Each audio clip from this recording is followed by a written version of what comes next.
nanya mau siapa Bu yang dijadiin host. Oh, tuh udah oke deh. Nah, baik, terima kasih. Nah, ada buku yang kemarin juga saya sarankan untuk teman-teman membeli. Itu apa namanya? Ada riwayat ya di situ riwayat hidup beliau sangat lengkap dituliskan gitu di itu bagaimana dari masa kecilnya gitu ya. Kemudian bagaimana kemudian menuntut ilmu ya, mencari guru sebagaimana kita tahu bahwa para ulama-ulama terdahulu itu ya yang di baik di sejarah Arab sendiri, sejarah Islam sendiri itu guru itu dicari. Kita tuh nyari kemana-kemana ke guru kemana gitu. Jadi di antara guru beliau itu Kiai Nawawi ya, Kiai Nawawi di Teluk Betung, tapi bukan Kiai Nawawi Al-Bantani ya di Teluk Betung.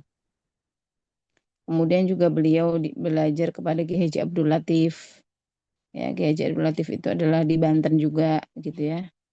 Kemudian beliau di Jamiat Khair, Jamiat Khair ya masih ada sampai sekarang ya. Nah, itu belajar di situ juga kepada Syed Ahmad Assegaf. Nah, kemudian di situ belajar bahasa sama sastranya. Kemudian ke Serang, beliau ke Lontar ya. Nah, disitulah beliau bertemu dengan Ki Haji yang saya sebutkan tadi Soleh Makmun. Ki Haji itu bagus ya, Soleh Makmun gitu kan. Itu ya beliau ulama-ulama pada waktu itu ya pasti silsilahnya atau sanatnya kembali ke apa eh, apa banyak orang belajar ke Mekah ya, ke Mekah gitu. Kemudian Ki Haji Abbas di Buntet, kemudian Kiai Haji Khairul Huda ya di apa namanya di Kaujon. Nah, itu beberapa guru-guru beliau ya yang kita tahu. Yang kemudian di awal pertemuan mungkin saya jelaskan bahwa Kiai Abbas adalah muridnya Mbah Hashim Asy'ari. Kemudian itu beberapa guru-guru beliau yang ada di Indonesia. Nah, kemudian eh, dari Kiai Abbas beliau masih melanjutkan lagi ya eh, belajar lagi bahasa Arab, kemudian belajar kepada Kiai Haji Sanusi juga di Sukabumi gitu ya. Di Sukabumi itu juga itu di antara guru-guru beliau sampailah beliau ke Kairo ya, belajar di Kairo itu juga tidak sekali dua kali teman-teman mencobanya. Jadi kalau teman-teman sekarang mungkin ada ujian apa namanya belum berhasil gitu ya, maka cita-cita yang tinggi itu bisa mengalahkan kegagalan-kegagalan. Jadi beliau tuh usaha terus sampai apapun beliau lakukan untuk bisa belajar di Kairo. Nah, sebelum berangkat ke Kairo ya beliau sudah menjadi imam besar.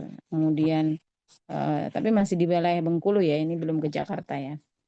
Nah, kemudian apa namanya melawan Belanda itu juga revolusi. Beliau masih masih ikut ya dalam hal itu. Nah, ini sekilas kemudian saya ulangi yang kemarin mungkin disampaikan Pak Munif tergambar dari biografi sebenarnya kalau teman-teman baca dengan lengkap itu bagaimana beliau sangat gigih dalam berjuang gitu ya. Dalam berjuang dalam hal apa? Pertama menuntut ilmu, nah yang kedua ya memperjuangkan umat gitu. Nah, termasuk apa didirikannya IIKI nanti itu merupakan hikmah beliau kepada ilmu dan agama. Nah, jadi eh, di dalam perjuangannya menuntut ilmu, teman-teman, saya lihat sendiri dari putra-putrinya ya. Dari putra-putrinya itu dari Bu Rektor, kita lihat kita jauh juga tahu ya Pak Nadir Syah, Pak Nadra dan beberapa putri-putrinya itu saya melihat memang apa ya gila belajar gitu teman-teman. Kalau kita gila apa? Gila main HP, scroll medsos atau main atau misalkan ngaji mungkin ya adalah yang positif ya. Atau gila bikin konten gitu ya. Nah, tapi kalau saya lihat dari eh, memang saya tidak bertemu dengan Al-Maghfurah, tapi saya melihat putra-putrinya gitu ya, itu sangat gila untuk belajar, belajar terus gitu. Nggak seperti kita ya belajarnya 1 jam, mainnya 3 jam gitu mungkin. Nah, itu terlihat. Jadi sangat tekun gitu. Jadi tekun gitu ya, sehingga dan memang cerdas-cerdas ya, tekun dan cerdas sehingga memang tidak diragukan keilmuan beliau. Nah, itu tadi ya saya ringkas sedikit. Dan kemudian kalau Pak Ibrahim Hussein itu pernah menjadi guru besar di IAIN Jakarta juga pernah. Kemudian pernah menjadi rektor di UIN Palembang kalau tidak salah ya, di IAIN dulu masih IAIN ya. IAIN Palembang itu jadi dekan di sana gitu ya. Nah, jadi hanya di IKI, maksudnya jadi perjalanan akademiknya juga beberapa menjadi dosen di beberapa tempat ya gitu. Jadi tadi dekan Fakultas Syariah di IAIN Palembang gitu kan, dekan Fakultas di IAIN Jambi itu bahkan beliau merangkap dulu. Nah, jadi yang tahun 1962 beliau diangkat menjadi guru besar, gitu ya, guru besar luar biasa. Nah, eh, pada tahun 64, kalau tadi 61 ya 64, Prof. Ibrahim Hussein itu jadi rektor di IAIN Lampung, IAIN apa Raden Fatah ya, sekarang jadi UIN. Nah, IAIN Raden Fatah Lampung. Nah, itu kemudian beliau menjadi rektor pada waktu itu, pada tahun 1964. Nah, kemudian bagaimana kemudian beliau mendirikan IIKI gitu ya. Nah, beliau kan orang Departemen Agama ini ya. Nah, jadi apa di bawah Kemenak lah gitu kan. Nah, jadi pada tahun sebenarnya beliau sudah mendirikan IIKI. Jadi pemrakarsanya kan PT IKI dulu ya, PT IKI dulu. Jadi Prof. Ibrahim Hussein kan tadi belajar dengan Kiai Haji TB Soleh Makmun ya. Jangan lupa ini sering keluar pertanyaannya kalau UAS ya. Kiai Haji Soleh Makmun itu beliau belajar ilmu kiroat ya, belajar kemudian ilmu nagom yang sekarang teman-teman juga belajar. Nah, di situ beliau walaupun beliau aktif di MUI dan sebagainya gitu kan. eh, ini apa namanya? Beliau apa ya dalam sanubari hatinya tuh ya saking cintanya mungkin kepada Al-Qur'an gitu ya. Kemudian merdu kalau orang pada ngaji Quran nah gitu ya. Kemudian pada tahun 1968 beliau kedatangan qori dari Mesir. Nah, dulu ada jadi kerjasama bilateral antara Indonesia dan Mesir gitu kan. Nah, kemudian memang kalau teman-teman tahu PTI itu punya Pak Ibnu Sutowo ya. Ibnu Sutowo tuh dulu ya udah meninggal ya, yang sekarang Ponco Sutowo ya. Nah, beliau kemudian membiayai karena memang beliau pengusaha ya membiayai perjalanan Qori ke Mesir itu di berbagai Indonesia. Jadi Ibnu Sutowo, oh ini ada Qori dari Mesir, yuk diajak yuk keliling Indonesia. Nah, di sponsor oleh Pak Sutowo itu gitu kan. Nah, waktu itu bulan Ramadan gitu kan. Nah, eh, setelah dari kunjungan itu gitu ya, setelah kunjungan itu Pak Ibrahim Hussein memiliki ide ya untuk mendirikan perguruan tinggi Al-Quran gitu. Perguruan tinggi Al-Quran, kemudian apa namanya, yang mana itu nanti belajar ya Qori gitu ya. Allahu Akbar. Ya, belajar tentang kiroat, belajar tentang siapa namanya, kiroat, tentang nahwom gitu-gitu ya. Nah, jadi kemudian tapi kan butuh dana gitu ketika mendirikan PTI gitu ya. Mendirikan apapun lah perguruan tinggi semua. Nah, pada waktu itu tahun 70-an kan ya masih belum seperti sekarang ya teman bisa menggalang dana dan sebagainya gitu kan. Hmm. Kemudian eh, apa namanya? Pak Ibrahim Hussein itu sempat meminjam gitu ya, meminjam uang 22 juta. Zaman dulu banyak sekali ya. Ya, 22 juta. 22 juta itu untuk membangun PT IKI dulu gitu. Nah, PT IKI itu dulu namanya Yayasan Ihya Ulumuddin. Nah, berdirinya tanggal 23 Januari 1970. Nih PT IKI dulu nih. Gitu kan. Nah, ada nanti pendirinya Kiai Haji Ahmad Dahlan tuh dulu Menteri Agama dulu, Pak Ibrahim Hussein. Dan Pak Mukti Ali kalau teman-teman pernah dengar itu orang zaman-zaman dulu semua ya. Saya juga hanya baca bukunya. Ada buku tuh Profesor Mukti Ali gitu-gitu ya. Jadi saya hanya tahu juga. Nah, eh, maka apa namanya untuk mengusahakan ya untuk mengembangkan beliau juga menulis buku judulnya Fikih Perbandingan. Nah, untuk mengembangkan lah. Nah, jadi udah itu berdiri gitu ya. Nah, tadi kan yayasan apa Ihya Ulumuddin. Nah, kemudian berkembang gitu ya, berkembang, akhirnya pada tahun berapa ya itu, pokoknya jadi resmi didirikan PTIG itu 1971. Nah, masih tuh disokong oleh apa namanya Kementerian Agama gitu kan, Kemenak kan, karena Pak Y. Muhammad Dahlan itu adalah Kementeri Agama. Nah, pada waktu itu kemudian dalam perjalanan eh, tidak dapat ya melaksanakan ya. Nah, tidak dapat melaksanakan namanya kalau ini nggak ada dananya gitulah bahasanya gitu kan. Nah, tidak ada dananya. Nah, kemudian Prof. Ibrahim Hussein ingat tuh Pak Ibnu Sutowo yang dulu gitu ya. Yang dulu waktu memsponsori Kori itu keliling-keliling Indonesia gitu kan. Nah, maka sejak tahun 1973 yayasannya berpindah kepada Yayasan Pendidikan Al-Qur'an. Nah, yang kemudian didirikan oleh diketuai langsung oleh Pak Ibnu Sutowo itu gitu ya. Kalau kalian tahu Hotel Hilton atau Hotel Sultan, nah itu punya Pak Ibnu Sutowo. Tapi konflik juga sekarang. Nah, itu PTIK gitu ya. Nah, eh, tetapi dalam perjalanan gitu ya, dalam perjalanan kemudian Pak Ibrahim Hussein mendirikan IIKI pada tahun 74 tadi gitu ya. Tahun 74 tadi didirikan IIKI dengan Yayasan Afan gitu kan. Yayasan Afan itu apa namanya yang pertama, karena Yayasan Afan itu di Bengkulu.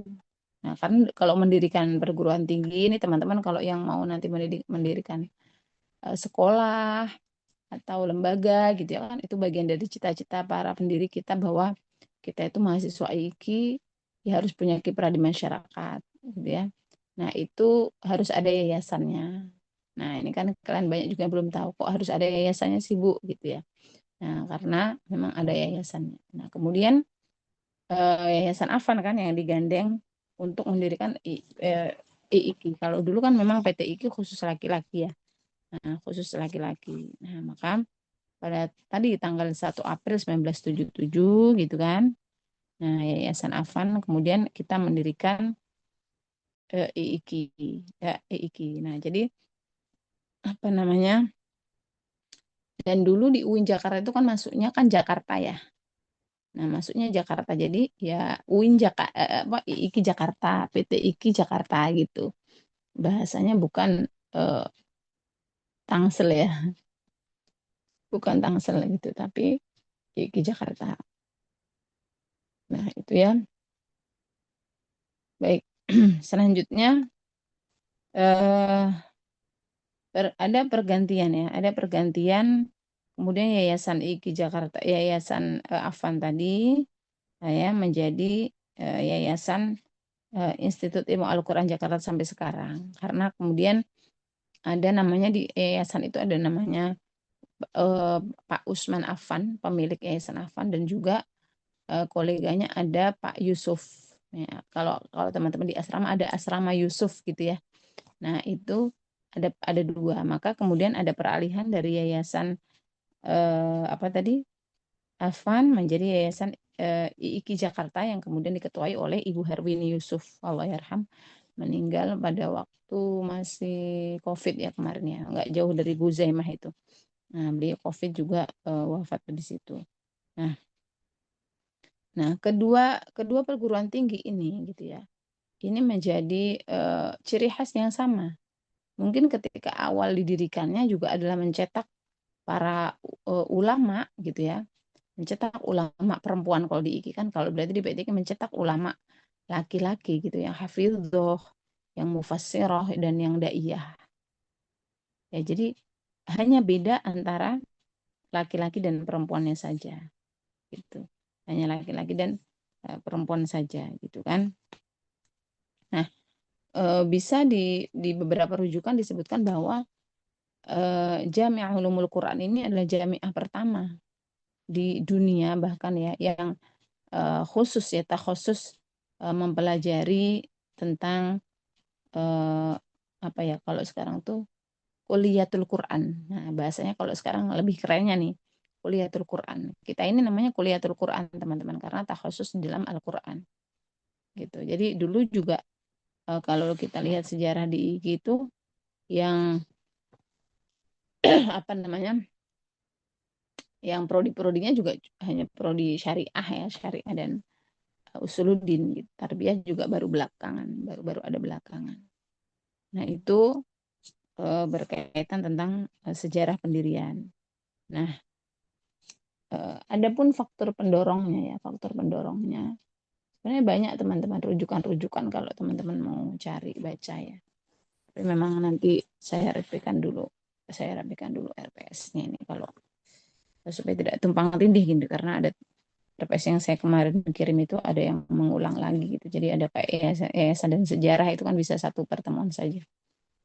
Nah, jadi kemudian ada kekhususannya, ada faktor pendorong gitu ya. Nah, jadi faktor pendorong itu lembaga pendidikan itu di Indonesia itu kan yang khusus Quran itu masih sedikit. Belum ada bahkan, apalagi khusus perempuan ya.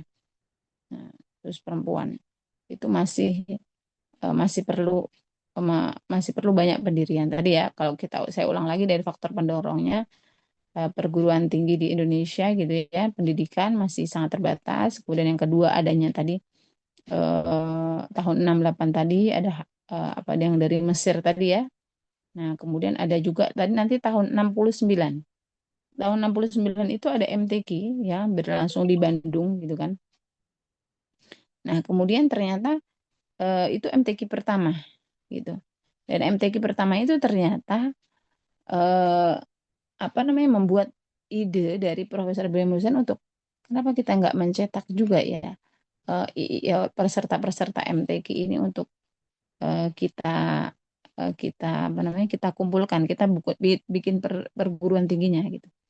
Nah waktu itu Pak Presiden juga pada waktu itu Presiden Soeharto juga kan apa namanya memberikan masukan gitu ya bahwa tolong Al-Quran ini jangan cuma dibaca gitu tapi juga apa dipelajari ilmu-ilmunya nah itu salah satu latar belakang nah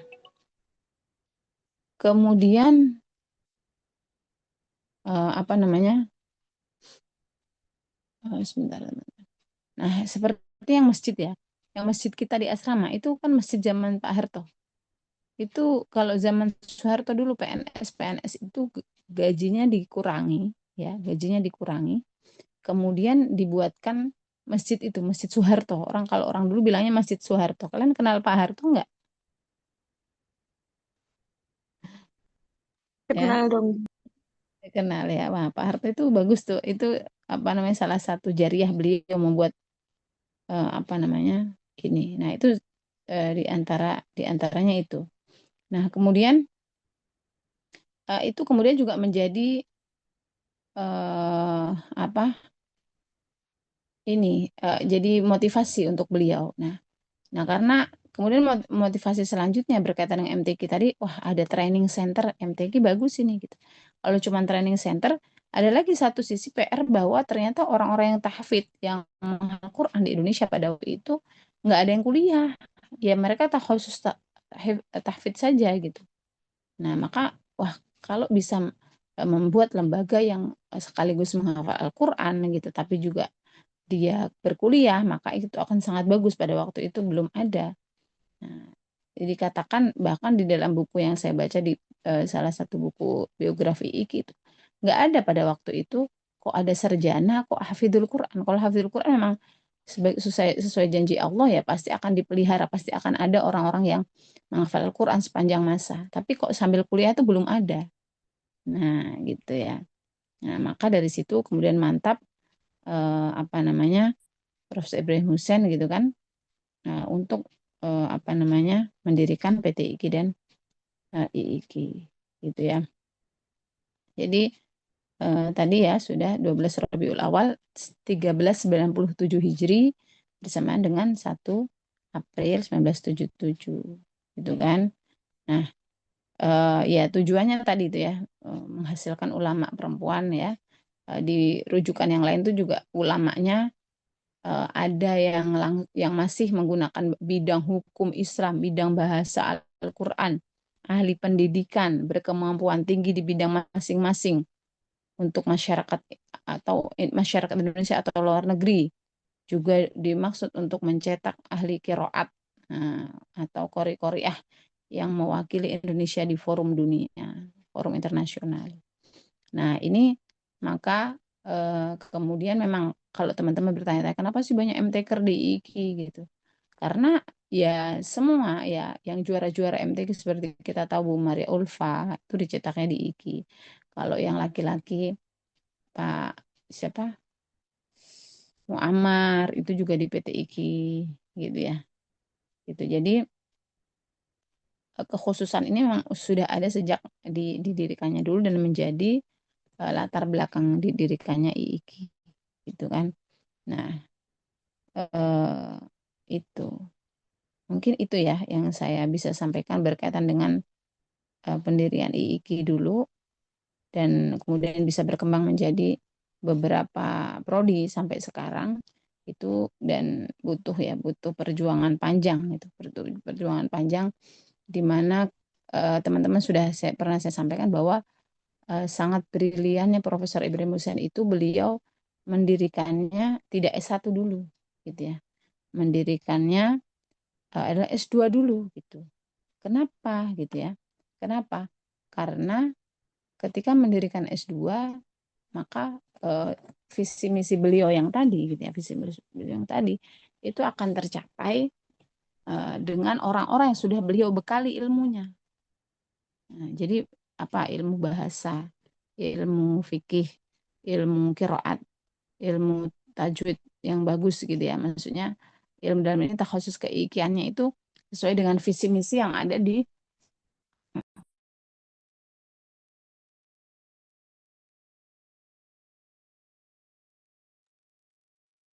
maaf, agak mulus ini.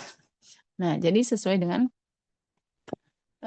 visi misi yang ada di ide-ide beliau gitu, yang ada di beliau tuh apa seperti apa.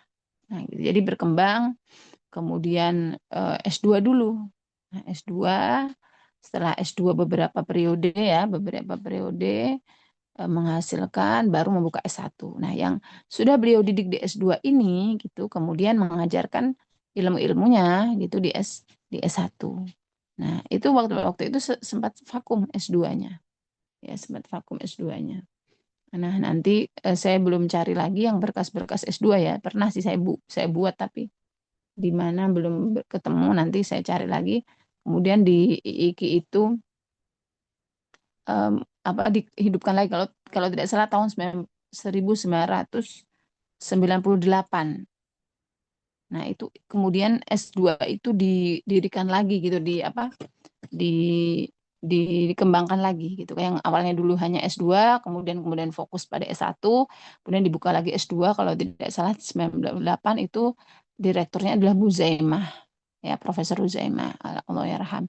Nah, itu kemudian kuliahlah di situ alumni-alumni IKI yang udah S1 tadi ada Bu Muzayana, itu kuliah S2 lagi, Pak Jazil termasuk Bu Halimah itu guru-guru saya juga kan.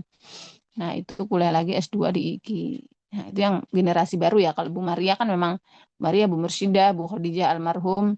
Nah, itu memang generasi pertama S2. Nah, ada generasi kedua setelah dibuka kembali S2 itu muncul. Nah, termasuk saya sendiri tahu dari Budi saya, itu dari Budi saya beliau alumni angkatan pertama atau kedua ketika dibuka lagi S2 itu karena teman Bu Zaimah kan.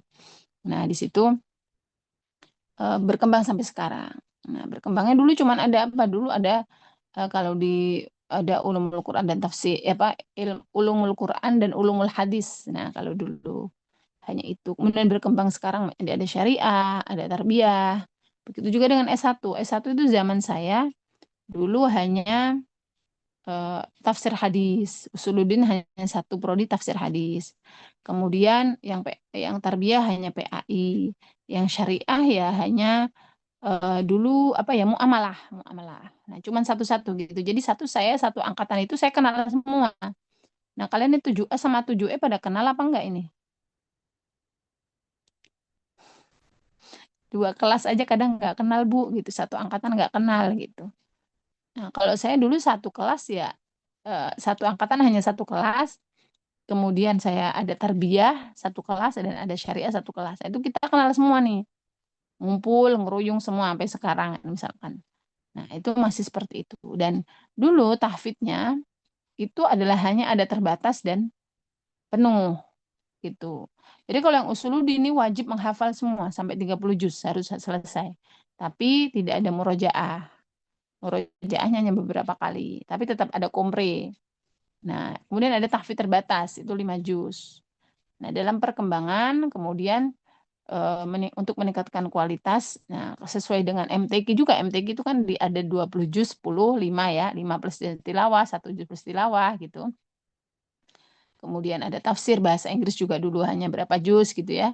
Sekarang udah naik-naik terus. Nah, jadi begitu juga dengan tafsir. Nah, itu maka eh, pemrograman IIQ, Bu, kenapa kalau ditanya ada 5 juz, 10, 20 gitu ya, Bu, kenapa gitu ya. Nah, itu karena eh, kita menyesuaikan juga dengan cabang lomba di MTQ gitu ya. Jadi apa namanya? Di MTQ itu ada beberapa cabang makanya mengikuti itu gitu ya. Jadi sampai sekarang. Nah, sekarang di tahun 2024 kemarin terubah nih. Adanya kalau program 5 juz bukan 1 sampai 5 lagi ternyata sekarang.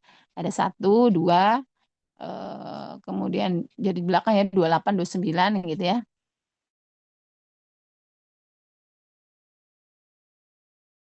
Era.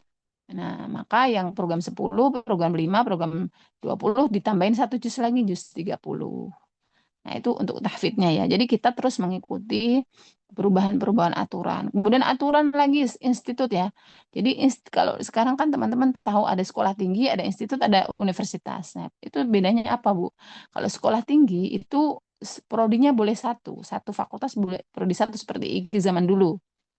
Nah, tapi kalau institut itu prodinya harus dua. Nah, kayak maka kita ada Fakultas Usuluddin dan Dakwah, ada prodi IAT dan prodi KPI. Kalau dulu nggak ada. Dulu pokoknya institut ya ya itulah cerdasnya Prof. Ibrahim Hussein ya. Kemudian pokoknya institut aja institut Al-Qur'an. Nah, kalau universitas kan harus banyak ya perguruan prodi-prodinya harus ada prodi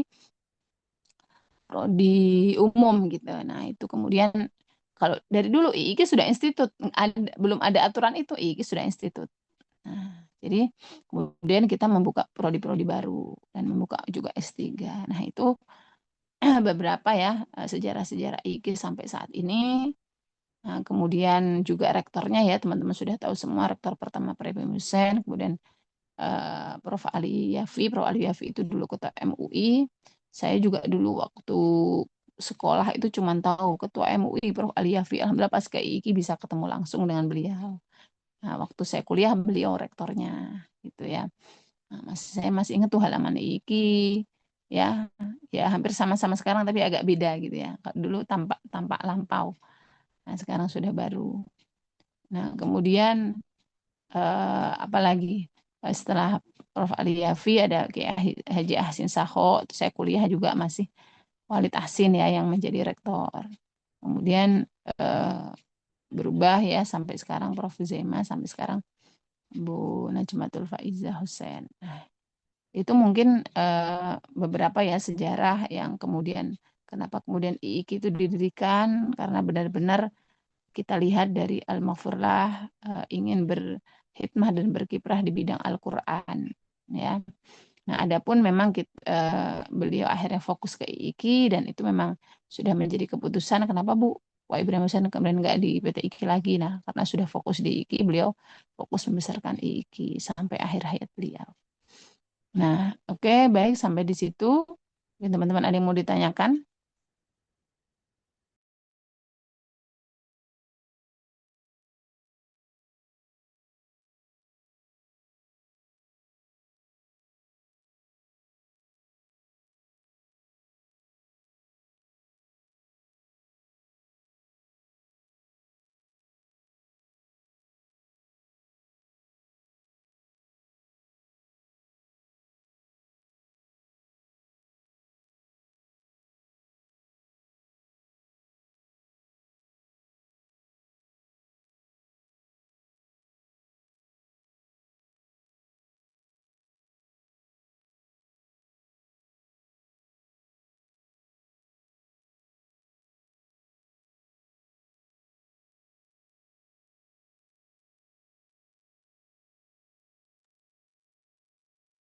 Ibu izin bertanya, Ya, silakan.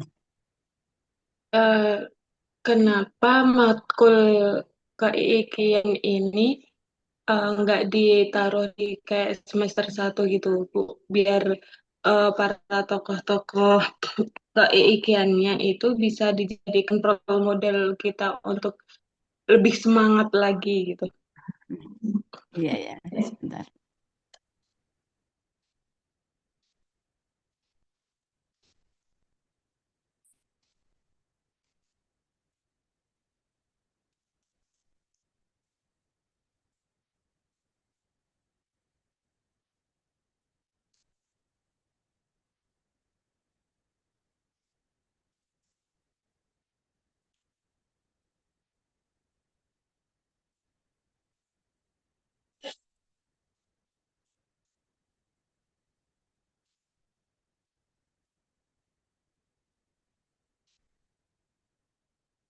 Baik, kenapa kemudian keikan tidak taruh di awal gitu ya? Nah, jadi gini, mata kuliah keikan ini kan baru eh, berapa tahun ya? Setelah Bu Rektor jadi rektor mungkin 3 sampai 4 tahunan ya di Prakarya oleh Pak Yai Munif dibuat gitu ya. Kemudian disahkan gitu dengan SK Rektor dan dosen-dosennya pun kita juga eh, apa namanya kita di training dulu sama Pak Yai Munif ya untuk mengajarkan itu karena memang bicara sejarah itu kan tidak kalau lagi seperti saya tidak ketemu beliau langsung gitu ya, tapi kita bisa membaca dan belajar dari orang-orang yang kita bertemu. Nah, jadi eh, apa namanya? Kenapa kemudian itu diberikan di awal gitu ya? Jadi memang satu gitu ya, eh, kultur keiikian itu kan berbeda ya. Zaman saya itu kan kita kan di apa di asrama terus ya, di asrama terus gitu, di asrama dengan kultur asrama, kehidupan di asrama gitu ya. Dan kemudian teman-teman sekarang tinggalnya banyak yang di kos dan sebagainya. Nah, untuk mengikat itu ya, untuk mengikat bahwa tali keikian itu masih akan terus ada sampai teman-teman lulus gitu. Maka ini diberikan di akhir. Kalau diberikan di awal ya memang bagus saja ya sebagai pengetahuan di awal karena saya lihat juga materi misalkan di UMJ ke Muhammadiyahan gitu ya ada tuh atau di tempat lain ada di perguruan tinggi NU ada keaswajaan memang diberikan di awal. Tetapi eh, melihat jadi mahasiswa itu kan mayoritas pesantren ya, pesantren dengan kultur pesantren dan kita bentuk juga di awal juga seperti itu. Tapi ketika nanti misalkan tinggal di kos dan sebagainya itu kulturnya sudah agak berubah nih. Nah, bagaimana kita kemudian membentengi teman-teman ini lagi, mengingatkan kembali bahwa hitoh kita di IIKI itu adalah ke-Al-Quranan gitu. Jadi mau terbang setinggi apapun kalian gitu ya. Pastikan kalian sudah di kos tuh udah dengan kebiasaan yang baru, dengan kultur yang baru, kemudian dengan apa hal-hal yang baru dalam kehidupan kalian apalagi di Jakarta, kemudian tinggal tidak di asrama dengan kegiatan yang memang kalian harus bertanggung jawab sendiri dengan itu. Maka di sini keikian mengikat lagi bahwa oh ini loh, kita tuh di kuliah di IIKI yang kemudian perguruan tinggi khususnya Al-Quran dan kemudian mengingatkan lagi kenapa sih kok Al-Quran dan perempuan itu penting dan kenapa sih kok harus bagaimana sih seorang yang hafal Quran gitu. Bagaimana sih seorang yang kuliah di IIKI gitu ya. Nah, apa setidaknya di antaranya itu gitu. Jadi ketika kita nanti lulus gitu kan, ketika kita nanti lulus, oh iya saya alma mater saya IIKI gitu. Jadi semakin mencintai alma mater dan ilmu-ilmu tentang alma mater itu apa ada bagi teman-teman.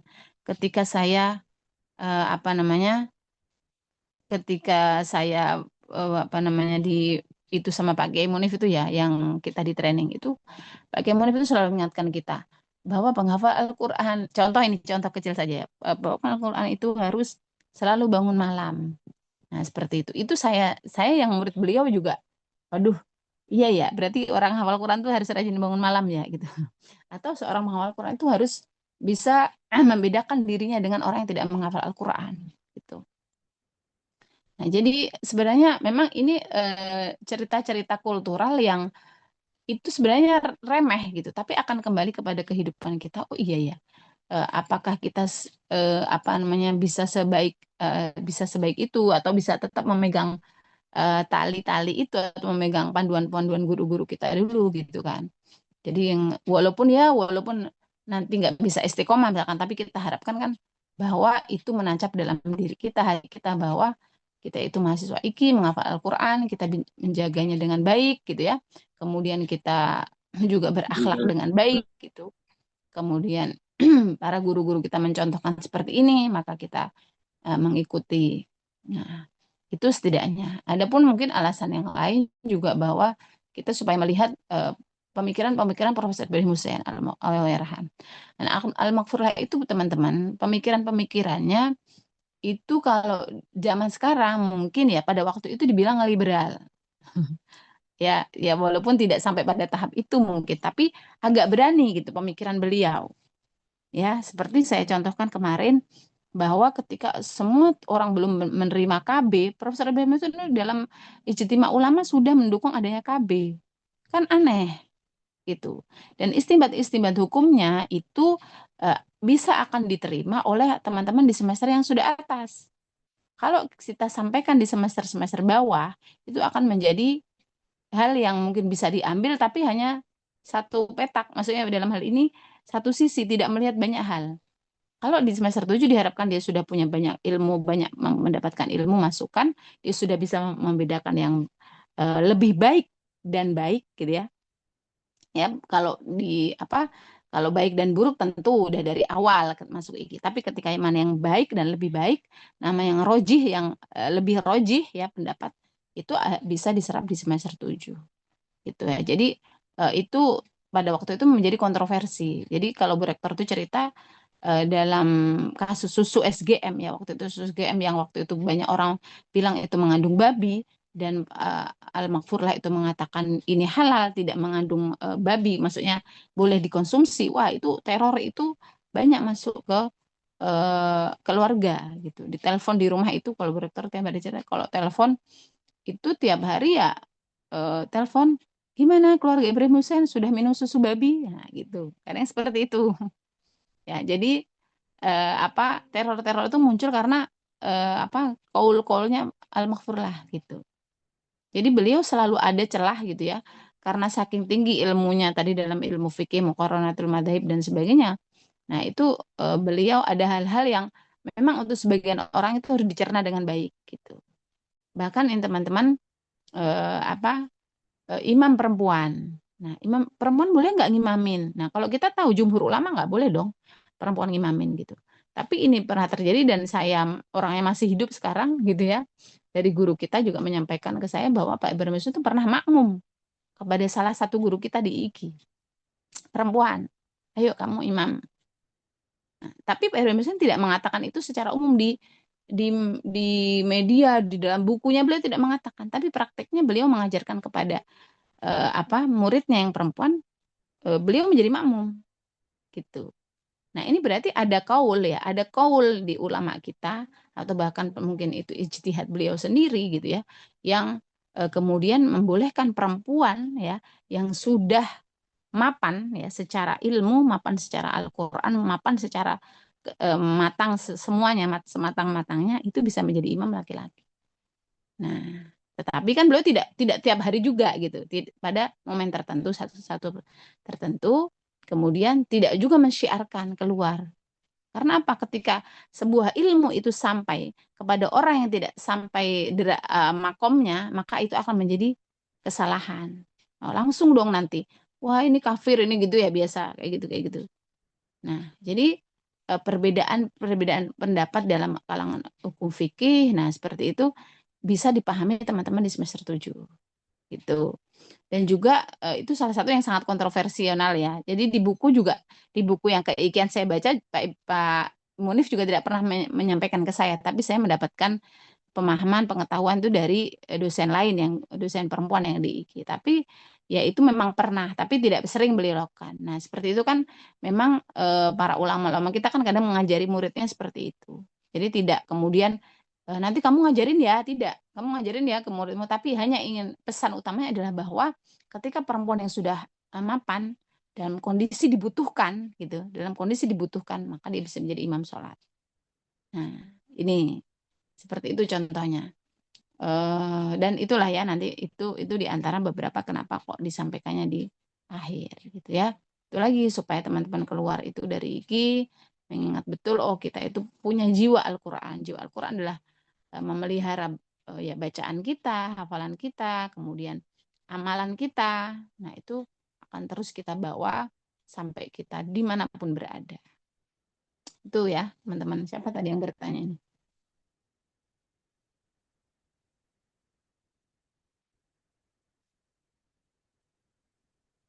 Baik, ada yang lain? Berarti sebagai arah kembali benteng bagi mahasiswa yang ini ya Bu, yang keluar garis gitu. Hmm. Ya, ya, Ya ya lupa, seperti itu. Dikhawatirkan kan? Ya, namanya, dikhawatirkan. karena kehidupan di luar itu ya, dan kita harus punya identitas gitu. Ya kemanapun kita mau kuliah di luar negeri, mau tapi kita, oh kita IIKI nih, gitu. Kita ngaji nih, gitu. Nah, kita ngaji dan ketika kita ngaji itu bukan hanya ngaji lisan gitu, tapi yaitu betul sebagai benteng kita kembali bahwa ini gitu teman-teman. Ibu ada buku rekomendasi untuk keikian, matkul keikian ini, Bu? Itu Mungkin yang sebelumnya udah pernah disampaikan, tapi mungkin saya lupa. ya kemarin yang biasanya kita pakai yang biru, yang apa namanya, yang pembaharuan hukum Islam itu yang biru Pak Ibrahim Hussein. Dulu kalau dijual umum itu 700, kalau dijual untuk ke mahasiswa 75. Jadi beli aja kok teman-teman buat buat itu wawasan ya gitu. Atau mungkin bisa dijadikan juga tulisan nanti ke depannya. Itu karena itu tadi kalau memang kajian tentang Pak Ibrahim Hussein itu orang masih banyak. Dulu kenapa agak nggak berani mengkaji ya karena ini agak pemikirannya berani gitu. Kalau kita lihat pemikiran Pak Ibrahim Hussein itu berani. Tapi terbukti pada saat ini ya itu beliau berpikir jauh ke depan gitu. Maksudnya berapa lompatan sebelum orang itu mikir gitu loh. Seperti tadi, kok mendirikannya S2 dulu sih nggak S1? Orang lumrah mah S1. Tapi beliau berpikir, tek saya pengen bikin S1 begini, maka saya harus bikin gurunya dulu. Nah, orang belum mikirin KB, efeknya ke depan seperti apa, Pak Ibrahim sudah gitu. Jadi yang lain mau belum. Nah, ini udah gitu. Belum sampai gitu. Maka akan satu beliau akan diberikan kata-kata wah ini sesat nih atau ini liberal nih gitu. Karena yang mengatakan seperti itu belum sampai pada oh ya kalau sekarang coba bayangkan kalau nggak KB gitu ya. Dalam hal ini mungkin KB akan harus dikaji dari tetap ya KB-nya apa, terus efeknya, kemaslahatannya. Dan itu kan menjadi kajian berikutnya. Tetapi untuk membatasi sebuah kelahiran itu kalau buat kita perempuan ya itu kan sangat membela perempuan ya. Untuk membela perempuan itu perlu membatasi. Nah, kalau misalkan perempuan pokoknya yang penting punya anak terus lahir, itu kan kasihan perempuannya. Nggak enak sama suaminya. Ya, gitu nggak enak. Nah, nanti jadi hukum itu kan fleksibel akhirnya boleh nggak mau dipakai silahkan tidak gitu. Jadi kalau sampai sekarang misalkan ada yang Bu itu guru kita tapi nggak KB Bu, ya itu hak prerogatifnya beliau pasangan berdua itu. Tetapi kalau ada pilihan misalkan seperti saya kemudian saya memilih untuk membatasi gitu karena melihat banyak hal yang menjadi pertimbangan gitu ya, tidak hanya pertimbangan rumah tangga kan banyak ya, tidak hanya apa namanya ekonomi atau kemudian tidak hanya tapi perhatian ya banyak perhatian mendidik anak dan sebagainya itu kan setiap rumah tangga punya ini tetapi ketika mau ada nggak sih ada ketika masyarakat mau tanya hukum boleh nggak sih membatasi kelahiran dalam hari ini KB boleh ya tapi oh syaratnya apa tadi tidak membahayakan dan sebagainya itu menjadi kajian kajian yang apa namanya kajian yang sangat bagus gitu ya. Ya tergantung kalau oh ternyata ada perempuan yang KB-nya itu enggak cocok ini, yang ini cocok, yang ini enggak, yang ini bikin gemuk. Nah, itu kembali lagi ke ini. Tapi esensi hukum aslinya dari KB itu oh dibolehkan. Nah, itu yang kemudian banyak apa kajian-kajian Al-Makfur lah itu yang itu tadi. banyak orang yang belum sampai pada tahap itu gitu. Jadi memang harus hati-hati ketika kita mengkaji pemikiran beliau. Itu tadi ya bukunya. Nanti bisa WA Kak Vivin kalau mau pesan bukunya yang itu. Buku yang apa namanya? Buku yang pembaharuan hukum Islam itu. Nah, itu juga di antaranya yang saya sampaikan tadi, saya juga rujukannya ke sana yang sejarah-sejarah tadi ya. Nah, rujukan saya itu. Tapi saya masih cetakan lama. Ada sih cetakan baru. Kayaknya di ruangan saya masih ada kalau teman-teman mau. Masih ada berapa ya? Kalau kalau kalau tidak salah ya, karena ada ini. Kalau dulu awal-awal keikian memang kita wajibkan teman-teman, wajibkan beli. Tapi sekarang sunnah muakkadah lah ya. Sunnah muakkadah. Nanti saya kirim nomor Kak Vivin. Ada lagi teman-teman?